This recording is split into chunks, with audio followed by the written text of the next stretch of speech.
ఏ marriage అయినా సరే, love marriage అయినా అరేంజ్డ్ మ్యారేజ్ అయినా సరే, భార్యాభర్తల్ని ఒకరికొకరు అర్థం చేసుకుంటేనే ఆ దాంపత్య జీవితం ఆనందంగా ఉంటుంది.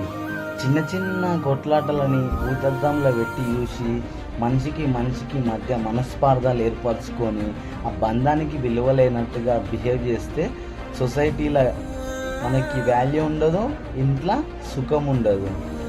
భార్యకి ఎట్లుంటుందంటే 24 గంటలు భర్త ఫ్యామిలీతోని స్పెండ్ చేయాలని అనుకుంటుంది. భర్తకి ఎట్లుంటుందంటే తన భార్యకి, తనకన్న పిల్లలకి సొసైటీలో ఒక మంచి హోదా కలిగిపించి నలుగురిలో పోతే పరువు మర్యాద రెస్పెక్ట్ ఉండాలి. 4 పైసలు సంపాదించనే కదా ఆ రెస్పెక్ట్ వచ్చేది. అర్థం చేసుకుంటే జీవితం ఆనందంగా ఉంటుంది, అపార్థం చేసుకుంటే జీవితం నరకప్రాయం అవుతుంది.